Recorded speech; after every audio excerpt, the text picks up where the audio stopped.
자, 이런 안보가 위기다 보니까요. 대한민국 수호 예비역 장성단이라는 조직이 28일, 그러니까 어제 창립 총회를 했습니다. 천용택, 김동신 이 두 사람은 DJ 때 국방장관을 한 사람입니다. 권영애, 김태영 등 국방장관 4명을 포함해서 전직 10명을 공동대표로 선출을 했다. 이렇게 알려지고 있고, 자, 어제 이 한식당, 한강로 한식당 돌아가는 삼각지에서 50여 명이 참석한 가운데 대한민국 수호 이 장성단 모임을 창립을 했습니다. 자, 그런데 이 대수장, 줄여서 이제 이 모임을 대한민국 수호 장성 모임이라고 대수장이라고 하는데 4명의 전직 장관 외에도 다수의 합참의장, 각종 사령관 출신들이 참가를 했던 걸로 알려져 있고 30일 날 공식 창립 행사를 가지는데 예비역 장성 450명이 참석을 할 거라고 이렇게 합니다. 제가 좀 부정적으로 말을 했습니다만은 이분들께서는 방위비 성금을 모금을 하겠다 이렇게 해서 신원식 장군께서 저보고 좀 양해를 해라 이렇게 말씀을 하셔서 가능하면 저는 이 문제에 대해서는 언급을 하지 않겠습니다. 뭘 해보겠다라는 분들한테 제 생각 때문에 더 이상 이렇게 이 주장을 하지 않는 것이 예의라고 봅니다. 자, 그리고 30일 날 대군 성명은 신원식 장군께서 결연한 문장과 자세로 하겠다고 말씀을 하셨습니다. 자, 그래서 국민들과 보수가 이를 계기로 깨어났으면 소원이 없겠다라고 말을 했고요.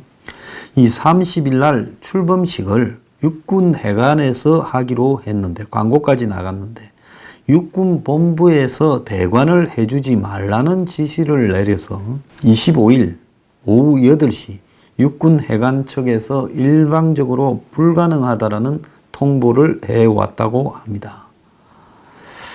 자, 그래서 30일 프레스센터에서 이 행사를 가진다고 하는데요. 자, 이 현재 한국군이라는 또 국방부라는 군의 이런 후배들이 국민과 그리고 군의 선배와 연도 끊고 문재인과 김정은의 품으로 달려가는 것 같다 하고 통탄을 하셨습니다. 나라가 1년 반 만에 이 지경이 되는 게 정말로 기적이다. 이렇게 망하는 것도 기적이다라고 한탄을 했습니다. 자, 이 행사가 잘 되기를 빌고요. 30일 날 오후 2시에 프레스센터에서 하니까 많은 분들이 관심을 기울여 주셨으면 합니다. 자, 이 부분과 관련해서요. 지금 미북이 핵미사일 생산 동결, 즉 북핵과 미사일의 생산 동결과 그리고 우회적인 제재 완화를 막교환하고 있는 모습들이 지금 곳곳에서 나오고 있습니다. 자, 미국이 전면적으로 제재 완화를 할 명분은 없으니 한국을 통한 대북 지원을 우회적으로 제재 완화해준다. 그러면 그게 뭐겠습니까? 결국 금강산 관광과 개성공단을 이번에 미국이 정상회담을 한다면 허용해 줄 가능성이 매우 높아졌다. 자, 북한 공개 시설만 사찰하고 그 대가로 미북 연락사무소도 이렇게 열어줄 가능성이 크다라는 겁니다. 그러니까 북한이 이미 폐기했다라는 풍계리 그리고 동창리 그리고 영변 핵시설 단지를 폐기할 경우 여기에부터 국제적인 사찰을 받겠다. 지금 그런 것을 논의하고 있는 걸로 보입니다. 그래서 부분적으로 비핵화 조치를 하는데 그 내용은 핵연료와 핵무기와 ICBM을 생산 동결한다. 자, 그렇다면 결국은 이것은 북한의 핵을 인정해 준다라는 말로 딜이 끝나가고 있다. 이렇게 해석해야 될 것 같습니다. 그러면서 이제 일본은 굉장히 우려를 할 거 아닙니까? 그럼 ICBM만 동결하면 우리는 어쩌라고? 이러니까 미국이 일본을 달래려고 일본은 미국의 충실한 부하 역할을 하고 있잖아요. 속으로는 부글부글 끓고 있지만. 그러니까 미국이 일본에는 최신 미사일 방어 MD 레이더를 일본에 배치를 추진한다는 겁니다. 북한, 러시아, 중국의 ICBM 일본까지 오는데 뭔 ICBM입니까? 중거리 미사일만 쏘면 되죠. 이거를 막기 위해, 요격하기 위해 미국이 개발한 최신 레이더. 그것이 뭔가 하면 지상 배치형 미사일 요격 시스템.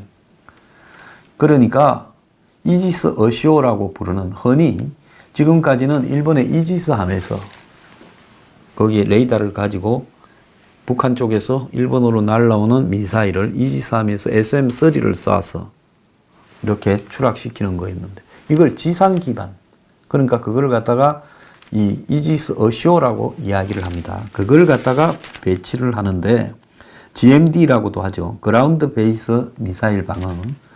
그러니까 GMD를 갖다가 미국이 지금 자국 방어를 위해서 미국 본토에 배치를 하고 있는데, 이 미사일 본체가 지금 알래스카하고 캘리포니아에 있는데 주로 미국에 있는 레이더로 이걸 갖다가 추적을 한다는 겁니다. 그래서 굉장히 뛰어난 성능을 가진 이 레이더를 일본에 지금 배치를 해 준다는 겁니다. 네, 한미 동맹은 훈련 중단되고 그 다음에 주한미군 분담금 문제로 감축설도 나오고 이렇게 흔들거리지만, 미일 동맹은 신형 MD 레이더를 일본에 배치해주고, 또 일본이 이달 초에 미국 항공모함 함재기의 훈련을 위해 140억 엔을 들여서 그 훈련을 하기 위한 용도로 일본 가고시마에 무인도를 하나 정부가 사서 이렇게 훈련장으로 쓰게 해준다고 합니다. 그동안에 일본에 있는 미 함재기들의 이착륙 훈련은 일본의 근해에서는 못하고 저기 남태평양의 오가사와라 제도에 있는 한 섬에서 했는데, 일본 남단에 오키나와스도 한참 떨어진 데 가면 일본 영해인 섬, 남태평양 섬에서 했는데, 이제는 바로 가고시마 앞에서 해주도록 이렇게 일본 정부가 섬을 샀다라는 겁니다. 그러니까 지금 아베가 최근에 한국을 초계기로 흔들어 놓고 한국을 아예 무시하고 있어요. 미국하고는 나는 굳건하고 중국, 러시아와도 관계 개선되고 북한도 곧 만날 건데 한국에 매달릴 필요가 없다. 한국은 철저하게 무시하고 가자. 이러다 보니까 해리스 주한미 대사가 정경두 국방장관을 비공개로 만나서 한일이 삐걱거리지 말라고 중재자로 나섰다고도 이야기가 나오고 있습니다. 아베는 한국은 상대 안 하고 북한에 대고는 일본인 납치 문제 해결 위해 불신의 껍데기를 깨라고 북한의 원칙적인 요구를 그대로 하고 있습니다. 자, 그런데 나토 사무총장이 나토 회원국이라는 게 유럽에 있는 서방 국가들이죠. 방위비 111조를 추가 부담을 하자라고 이야기를 했습니다. 트럼프가 나토가 돈을 안 내면 나는 이 나토를 깨겠다. 유럽에서 미군도 철수해야 된다. 이런 말을 했지요. 그래서 미국이 제시한 지금 한국과의 방위비 분담 협상 데드라인 4월 15일인데 이 이전에 협상이 될 가능성이 거의 없다는 겁니다. 4월 15일까지 이게 안 되면 지금 월급을 못 주게 되면서 이제 해고 사태가 본격적으로 발생하게 되기 때문에 데드라인이 되는 겁니다. 그러니까 나토는 미국의 압박에 111조 1000억 달러를 더 내겠다 하는데 한국은 고작 1200억 원, 그러니까 1억 달러 때문에 나토는 1000억 달러, 한국은 1억 달러 때문에 판을 깨겠다는 겁니다. 자, 분담금 협상이 조만간 경신되지 않으면 한국 공무원들은 미국 연방 정부 공무원들이 셧다운으로 한 달쯤 무급으로 휴직을 했지 않습니까? 그것처럼 일시적으로 휴직 사태가 될 거라는 겁니다. 이 사람들은 한국인이고 일자리 창출 아닙니까? 미군한테 준 돈의 90%가 공사 비용이나 임금으로 나가는데 한국인들한테 일자리 창출을 이것보다 더 확실하게 할 수 있는 데가 없을 건데 뭔 짓거리를 하는지 모르겠어요. 이거야말로 또랑치고 가재잡고인데 하여튼 머리 쓰는 거 보면 희한한 사람들입니다. 그때부터는 한국 군무원한테 급여를 4월 15일 이후는 미국이 안 주겠다는 겁니다. 자, 한국이 폼페이오한테 SOS를 냈는데 폼페이오가 나가 낄 문제는 아니다라고 선을 잘랐다고 합니다. 그래서 2차 미북 회담이 열릴 때까지 그 직전에 며칠 전까지 타결이 안 되면 트럼프는 김정은과 회담을 하다가 주한미군 감축을 이렇게 들고 놓을 가능성이 점점 높아져 가고 있습니다. 그런데 나토는 1,000억 달러, 111조를 트럼프의 압박에 철군하겠다 하니까 지금 돈을 내겠다라고 했고 이것이 나토하고 대비되는 한국의 태도에 지금 세계의 관심이 집중되고 있습니다. 원래 한국이 빨리 타결 지어서 미국이 나토 보고 좀 더 내 이럴라 했는데 한국이 타결이 안 되고 나토가 먼저 항복을 해버렸어요. 한국 다음에 나토인데. 그러니까 트럼프 저 사람은 이제 지 얻을 거는 거기서 다 얻었고 111조를 거기서 더 받게 됐는데 한국의 이 1200억 1억 불이 뭐가 중요하겠습니까? 그러니까 한국은 어떻게 하겠어요? 이 자식들은 본때를 좀 보이고 그냥 우리 그 돈 필요 없어 하고 가버릴 가능성이 커진다는 겁니다. 나토 사무총장은 나토 회원국들이 내년 말까지 1,000억 달러를 추가 부담을 하겠다.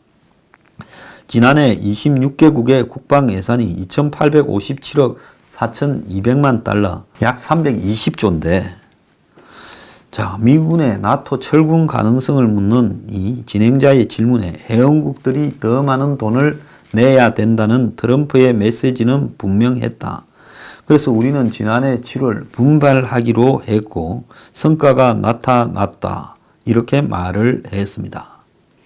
나토의 정액 결정에 대해서 한미 분담금 협상에 또 다른 악재가 터졌다고 이야기가 나오고 있습니다. 나토 사무총장은 트럼프의 강한 메시지가 효과가 있었고 결과적으로 70년간 이어온 이 미국과 나토 간의 회원국 간의 동맹이 더 긴밀해졌다라고 이야기를 합니다. 트럼프는 트위터에 나토 사무총장이 내 덕에 회원국들로부터 돈을 더 거둘 수 있었다. 이런 걸 비용 분담이라고 부른다. 동맹은 더 단합됐다. 이렇게 말합니다. 이 사람 아주 단순해요. 자, 스타벅스 CEO인 하워드 슐처가 미국 민주당에 대선 나오겠다. 지금 그 이야기가 거론되고 또 무소속으로 나온다는 이야기가 더 강하게 거론되고 있습니다. 자, 그래서 이 이야기가 나오니까 트럼프가 트윗에서 슐처는 대선 나오기 전에 내 트럼프 타워에 입주해 있는데 그 입점한 스타벅스가 임대료를 제대로 내기를 바란다. 이런 말을 했습니다.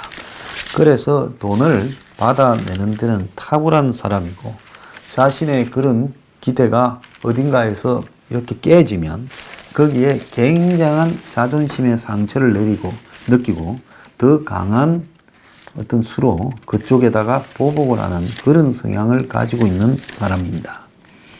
자, 이 와중에 북한은 대외 선전 매체 메아리를 통해서 한미 방위비 분담금을 둘러싼 한미 간의 지금 갈등을 이간질시키고 있어요. 미국은 남조선 뜯어먹는 날강도다.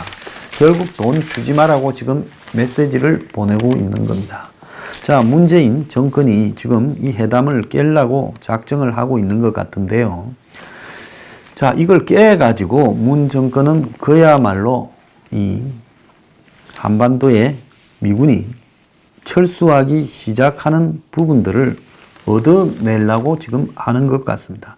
현재 문 정권이 하는 태도를 보면 그야말로 북한을 위해서 할 수 있는 모든 것을 다 하고 있다라고 이렇게 보이는 것 같습니다. 자, 이 와중에 지금 미국의 전직 관리들이 미국은 비핵화보다 ICBM에 집중한다. 비핵화는 장기 과제다. 원래 장기 과제라는 것은 안 한단 말이죠. 북한이 망하면 비핵화 되지요. 소련이 망하니까 소련의 핵이 많이 없어졌듯이 우크라이나나 이런 데 핵을 다 없애버렸지 않습니까? 카자흐스탄이. 그러니까 결국은 이 말은 북한의 비핵화를 포기했다라는 말을 지금 하고 있습니다. 전직 미 외교 당국 관계자들은 트럼프 행정부가 북한과 대화를 진전시키기 위해 북한의 단계적 비핵화 방안을 수용한 것으로 지금 분석을 하고, 당장은 포괄적인 비핵화 조치, 즉 CVID나 FFVD처럼 그런 주장을 하는 게 아니라 다소 제한적인 장거리 미사일 관련 협의에 초점을 맞추고 있다. 오랜 시간이 걸리더라도 북한의 핵무기 폐기로 이어지는 모든 과정을 밟겠다는 의지와 계획에는 변함이 없다. 이건 하나마나한 소리죠. 자, 대부분이 다 이렇게 이야기를 하고 있습니다. 이거는 이제는 거의 북한의 핵을 인정하는 쪽으로 갔다라는 겁니다. 그런데 미국의 의회조사국, 이건 의회조사국은 한국의 국회 사무처 이런 조직하고는 차원이 다른 기관입니다. 연구조사에서는 세계적인 권위를 인정받는 기관인데요. 정권과 관계없이 별도로 움직입니다.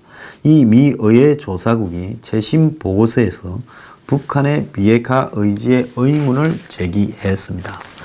비핵화 정의에 합의하지 않은 채 꼭 필요한 조치조차 취하지 않고 있다면서 남북 간의 군사적 합의가 한미 동맹의 역량을 제한할 수 있다는 우려까지도 제기를 했습니다.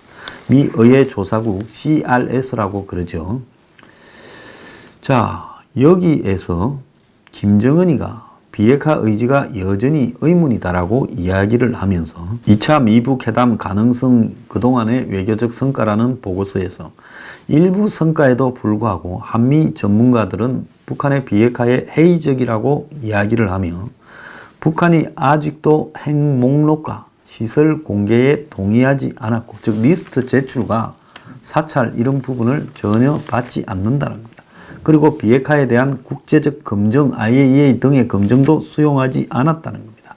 아울러 미국과 북한은 비핵화의 의미나 한반도 비핵화의 단계에 대해서도 아직 공개적으로 이렇게 합의를 하지 않았다는 겁니다. 비핵화라는 말의 정의조차도 서로 합의하지 않은 채 비핵화를 하겠다고 하는 트럼프나 김정은이, 문재인도 다 맛이 간 사람들입니다.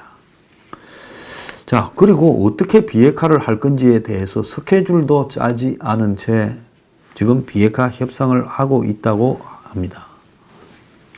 또 북한의 비핵화 조치와 이에 대한 미국의 상응 조치도 여전히 합의되지 않았고, 북한이 영변 핵시설을 해체하면서 미국으로부터 어떤 상응 조치를 기대하고 있는지도 의문으로 남아 있어서 참 걱정된다라는 게 보고서의 핵심입니다. 또 보고서는 남북 간의 군사적 합의가 한미 동맹의 능력을 제한할 수 있다는 우려도 냈는데요. 비행 금지 구역과 서해 해상 완충 수역의 극적인 확대가 북한의 군사 활동을 감시하는 한미군의 동맹의 능력을 줄일 수 있다는 겁니다. 아울러 종전선언이 미군의 한국 주둔 이유를 악화시킬 수 있다는 일부의 우려가 있다라고도 지적을 했습니다. 자, 문은 종전선언을 하더라도 주한미군 지위에 변동이 없을 거라고 말을 하지만은 전문가들은 북한이 위협을 감축하는 추가 조치를 취하기 전에 종전선언을 하는 것은 시기상조라고 판단하고 있다는 겁니다. 또 일부 전문가들은 종전선언이 주한미군의 한국 주둔의 근거를 약화시킬 것이라고 우려하고 있습니다. 또 북한의 인권 기록, 사이버 공격, 화학무기, 생물무기 같은 북한이 반대할 만한 사안은 지금 정상회담의 의제조차도 거론되지 않고 있다는 점도 우려를 했습니다. 자, 참 안 좋은 쪽으로 계속 가고 있어요. 이제 비핵화가 뭔지, 어떤 단계로 비핵화할지도 쌍방이 협의하지 않고 북한이 내놓고 있는 단계적 비핵화라는 말에 미국이 작년 1월 달에는 아주 확고하게 CVID를 이야기하다가 이제는 북한의 단계적 비핵화라는 말장난에 미국이 동의를 해줘버리는 상황으로 가고 있다. 그리고 한국의 문 정권은 종전선언이 미군 철수하고 관계없다라는 황당한 거짓말을 아직도 하고 있다는 겁니다. 자, 여러분, 이제 한국민이 강 건너 불 보듯이 지금 안보 위기를 대응한 대가를 치러야 될 시간이 다가오고 있습니다. 자, 저는 제가 할 수 있는 일을 다 해보려고 합니다. 그래서 적절한 타이밍을 이렇게 잡아서 제가 할 수 있는 일을 하겠습니다. 그런데 자, 이 땅에 가진 게 많고 아쉬운 게 많은 사람들은 다 들고 미국으로 튀면 된다라는 이야기입니까? 오죽 급하면 이 장성들, 나이 들어서 지금 80 안팎에 있는 분들이 지금 나라를 수호해야 되겠다고 나왔는데 국방부가 육군 해관을 그 행사 발족식으로 쓰지도 못하게 해서 프레스 센터에서 하겠습니까? 이 나라가요, 거의 맛이 가고 있습니다. 아래위도 없어지고 개족보가 되어가고 있고 대통령이라는 사람이 나라를 망가뜨리는데 앞장을 서고 있습니다. 그래도 붕괴하지 않고 지지율이 40%대라고 합니다. 정말 망해도 진작 망해야 될 나라인 건지 국민이 다 미쳐 돌아버렸는지 저는 모르겠습니다.